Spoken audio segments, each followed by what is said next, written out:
President Museveni tewesiga mundu. Emundu n'okulwanyisa ebiri mu nsi ebisobola okuleeta emirembe mu mawanga. N'ekyo nsaba President Museveni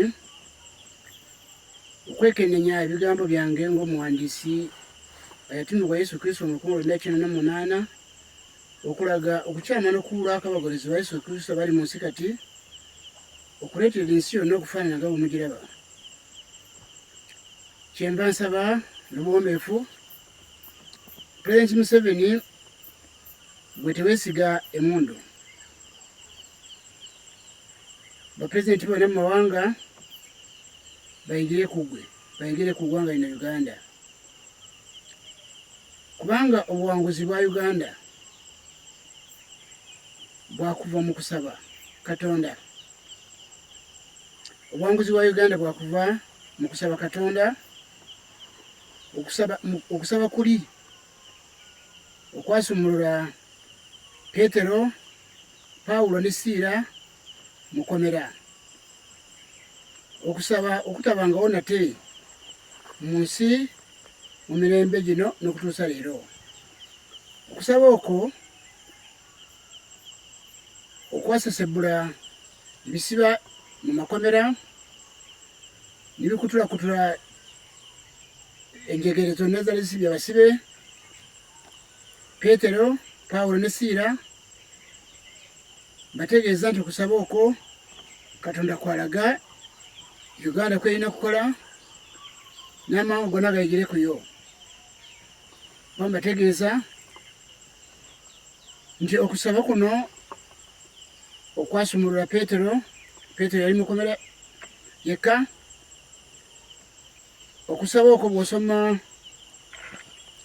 Bikolwa bya Timoseewo 12 oluyo lusooka okutuuka 18 ojja kusanga amaanyi ga Katonda gakka kuva mu ggulu ne gamenyamenya ne gabetenta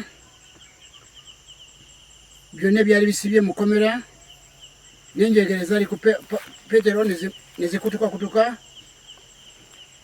n'afuluma mu kkomera. Okusaba okwo kwakolebwa ab'ekkanisa abasabira Pawulo.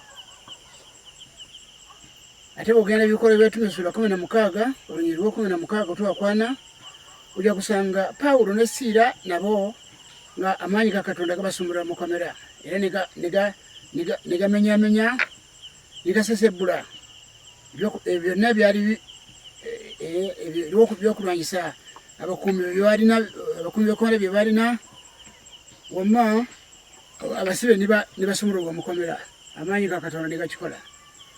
Okusaba okwo tekubangawo nate mu mirembe gino mu madiini n'amakanisa gali mu nsi kati.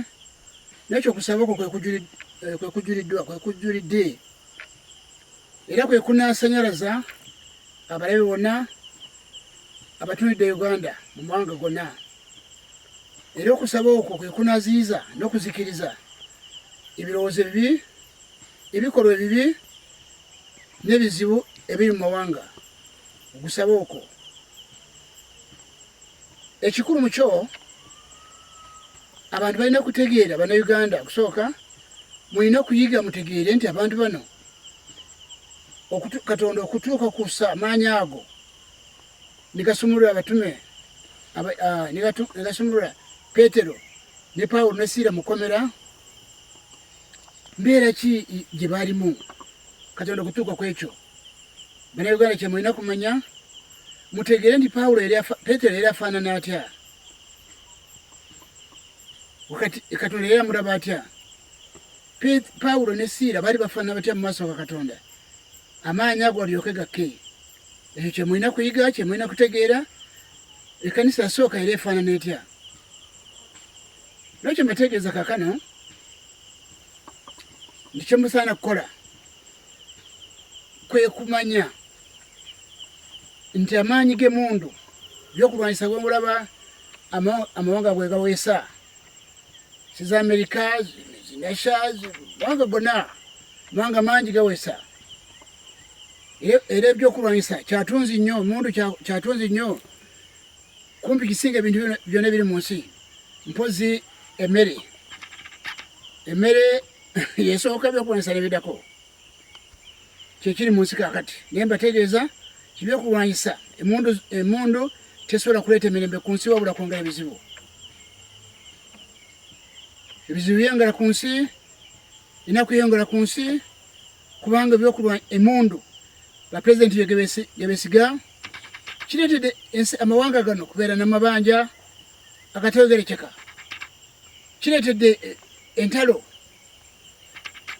abanoonyi b'obuddamu abantu bengedde kuwona bona mawanga nga kiva ku kizibu kimu abapresidenti abali b'amawanga okwesiga emundu banajja bufuzi kwesiga emundu no ekiseera kituuse abantu bategere okusaba kuno okwasumulula Petero ne Paulo ne Sila mu mukomera amaanyi agava mu ggulu ne gakuba ebyokulwanyisa by'abakuumi abekomera amaanyi ago ne gasesebula ebisiba byonna mukomera abasibe ne bateebwa okwo kwe kusaba okwetagibwa mu Uganda kwe kusaba okwetagibwa mu mawanga abantu beetaaga kumanya Petero yali afaanana atya mbategeeza nti amadiini n'amakanisa agali mu nsi kati okusaba kwenjogerako si kwe kw'amadiini ago nabagamba gakyama gabula kiva mulaba abagolozi ba Yesu Kristo bali mu njawukana naye muziraba kabondo akalaga nti okwagala kwa Katonda tekuli mu bo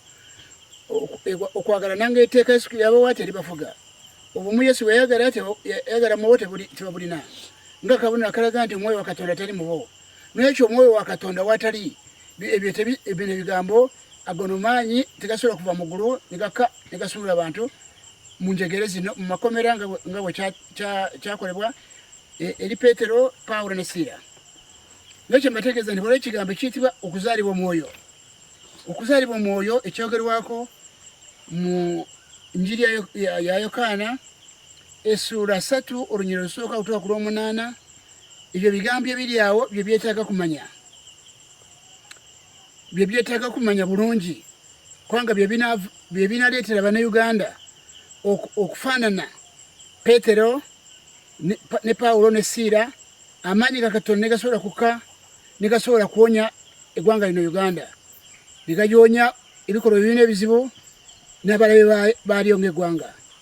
President Museveni kyengutegeeza era abawulira abanampulira abanandaba bamutegeeze kubanga tewali ddagala ddala yonna mu mawanga gonna teri ddagala. Mawanga gonna galina kuyigira ku Uganda. Okusaba okwakolebwa mu kanisa yasooka okwasumula Petero ne Paulo ne Sila mu kkomera kwe kwetagibwa mu Uganda. Abantu bonna ba Uganda balina okufaanana Paulo, balina okufaanana Petero, Paulo ne Sila. Ekyo mujja kukifuna ku muwandiisi William Gasoni Baguma nakiweebwa okubategeeza ebintu bya bwereere eggwanga lino lisobola kuwona ekibambulira.